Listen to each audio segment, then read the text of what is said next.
सबके जोहार। सभी का मैसेज आ रहा था कि ये उलगुलान 3.0 क्या है। तो उलगुलान 3.0 जो है वो आर्थिक उन्नति, सामाजिक उन्नति और सांस्कृतिक उन्नति के आधार पर लड़ी जाएगी। तो आज हम आर्थिक उन्नति छोड़ देते हैं और सामाजिक उन्नति छोड़ देते हैं, किसी और दिन उस पर बात करेंगे। आज हम लोग बात करेंगे सांस्कृतिक उन्नति पे। सांस्कृतिक उन्नति क्या है? जैसे हम लोग कहते हैं ना कि हम लोग राढ़ सभ्यता के, राढ़ संस्कृति के, राढ़ माटी के, राढ़ वंशज के राढ़ लोग हैं। तो राढ़ सभ्यता क्या था? और ये राढ़ सभ्यता जो है ना, यही एक झारखंड को दिलाया था। जब रामदयाल मुंडा जब ज्ञापन सौंपे थे राज्य पुनर्गठन आयोग को 1956 ईस्वी में, तो इन्हीं राढ़ सभ्यता और यही राढ़ सभ्यता वाला क्षेत्र को उल्लेख करके बोले थे। और वो बोले थे कि झारखंड जो है वो भौगोलिक रूप से और सांस्कृतिक रूप से अलग है, इसलिए ये झारखंड अलग होना चाहिए। सबसे पहले समझते हैं कि ये राढ़ क्या है। देखिए, राढ़ का मतलब होता है जिद्दी, खटवैया, हड़गर, डीठगर, मेहनती, परिश्रमी। और एक राढ़ का मतलब होता है लाल मिट्टी। तो जो राढ़ जो क्षेत्र था, जो राढ़ सभ्यता था, वो आपका छत्तीसगढ़ के सरगुजा से लेकर, जसपुर से लेकर आपका बंगाल के मिदनापुर, पुरुलिया तक, और बिहार के गया से लेकर उड़ीसा के मयूरभंज, केवंझर तक ये राढ़ सभ्यता, राढ़ क्षेत्र था।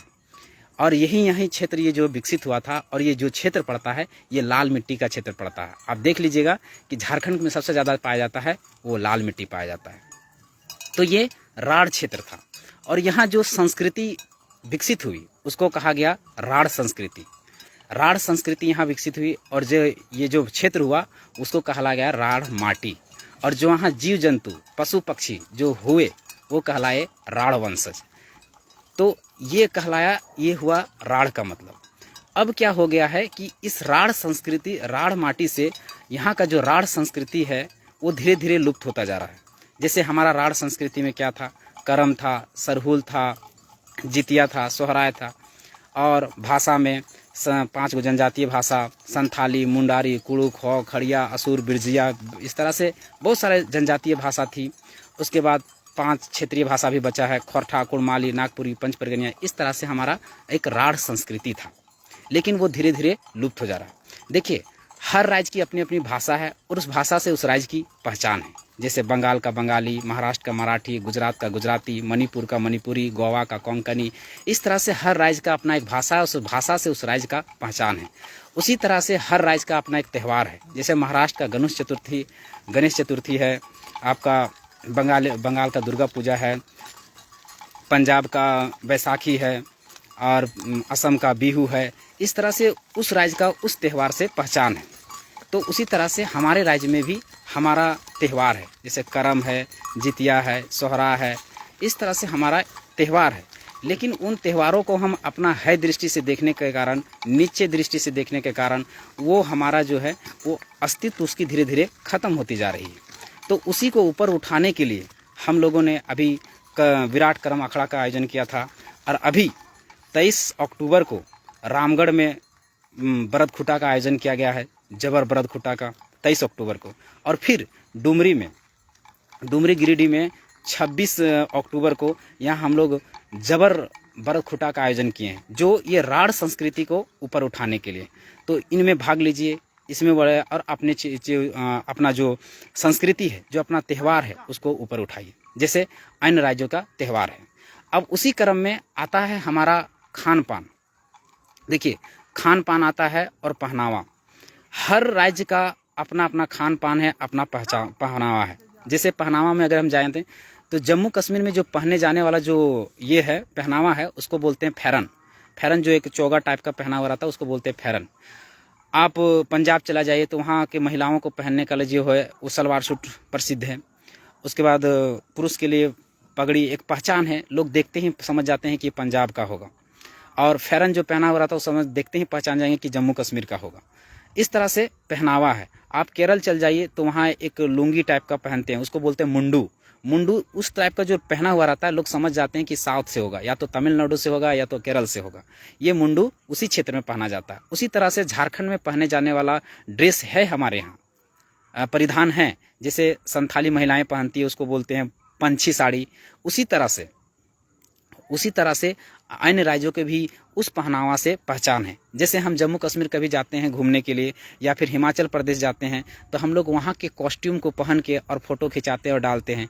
तो हम लोग को अचानक से अगर किसी को बोलने की जरूरत नहीं पड़ता कि वो कहाँ गया है, हम वो कॉस्ट्यूम को, वो परिधान को देख के हम समझ जाते हैं कि वो जम्मू कश्मीर घूमने गया है कि हिमाचल प्रदेश घूमने गया है। क्यों? क्योंकि उस परिधान से उस राज्य का अपना एक पहचान है, एक आइडेंटिटी है।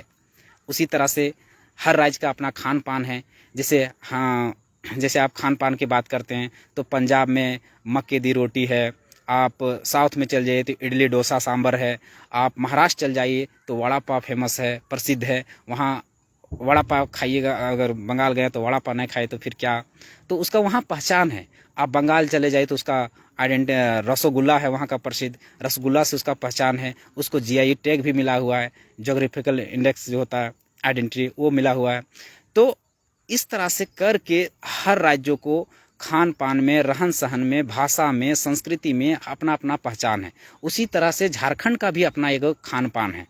खान पान में क्या है? जैसे मड़ुआ का रोटी है, गोंदली है, घट्टा है, लपसी है, बाजरा है, तो ये सब खान पान है। लेकिन हम लोग अपना खान पान को क्या देखते हैं? एकदम हाई दृष्टि से देखते हैं, एकदम नीचे से दृष्टि से देखते हैं। लेकिन सब ने अपने अपने खान पान को दूसरे राज्यों में जाके प्रचलित कीजिए। जैसे आप लिट्टी चोखा बोलिएगा तो बिहार का है मूलतः लिट्टी चोखा, लेकिन आपको झारखंड में भी मिल जाएगा, छत्तीसगढ़ में भी मिल जाएगा, मध्य प्रदेश में लोग, लेकिन वो लोग जहाँ गए वो अपने खान पान को लेते गए।